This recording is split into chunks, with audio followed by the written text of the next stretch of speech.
Hello buddies, welcome to Jo recipes.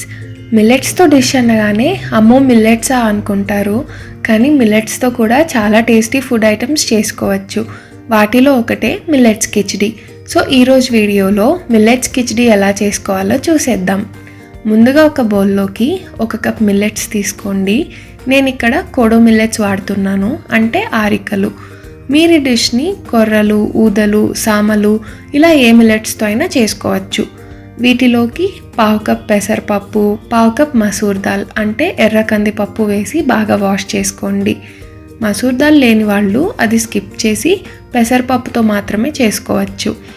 వీటిని 1 hour పాటు నానబెట్టుకుంటే సరిపోతుంది. కానీ నేను ఇక్కడ ఓవర్ నైట్ నానబెడుతున్నాను కాబట్టి ఇదే బౌల్లోకి కొన్ని పల్లీలు కూడా వేసి నానబెడుతున్నాను. మీరు ఇన్స్టెంట్గా చేసుకోవాలి అనుకున్నప్పుడు పల్లీల్ని కాసేపు హాట్ వాటర్లో సోక్ చేయండి, లేదా స్కిప్ చేసినా కూడా పర్వాలేదు. ఇప్పుడు నిమ్మకాయ సైజ్ అంత చింతపండు నానబెట్టుకుని పక్కన పెట్టుకోండి. ఇప్పుడు కిచిడీలోకి కావాల్సిన వెజిటేబుల్స్ని చాప్ చేసుకుందాం. నేను ఇక్కడ 1 ఉల్లిపాయ, 1 క్యారెట్, టొమాటో, 3 పచ్చిమిర్చి అండ్ బీన్స్ తీసుకుంటున్నాను. మీరు దీనిలోకి బఠానీలు కూడా వేసుకోవచ్చు. ఇదే కాకుండా మీకు ఇంకేమైనా వెజిటబుల్స్ యాడ్ చేసుకోవాలనిపించినా యాడ్ చేసుకోండి. వీటిని చిన్న ముక్కలుగా కట్ చేసి పక్కన పెట్టుకోండి. ఇప్పుడు స్టవ్ మీద ప్రెషర్ కుక్కర్ పెట్టుకుని కొద్దిగా నెయ్యి వేసి హీట్ చేయండి. నెయ్యి వల్ల కిచిడీకి మంచి టేస్ట్ వస్తుంది. ఇష్టం లేని వాళ్ళు ఆయిల్తో కూడా చేసుకోవచ్చు.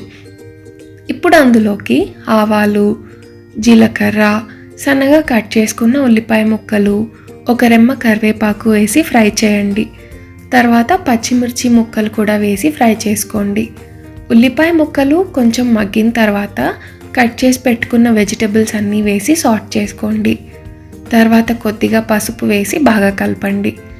ఇప్పుడు నానబెట్టుకున్న మిల్లెట్స్ని వాటర్తో సహా వేసేయండి. అన్నీ ఒకసారి మిక్స్ చేశాక నానబెట్టుకున్న చింతపండు గుజ్జు కూడా వేసి బాగా కలుపుకోండి.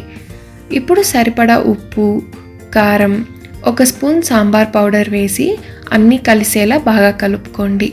ఇప్పుడు ఇంకో 2 కప్స్ వాటర్ యాడ్ చేసి మూత పెట్టి 4 to 5 విజిల్స్ రానివ్వండి. అంతేనండి, tasty millets khichdi ready. Try చేసి ఎలా ఉందో కామెంట్ చేయండి. Thanks for watching.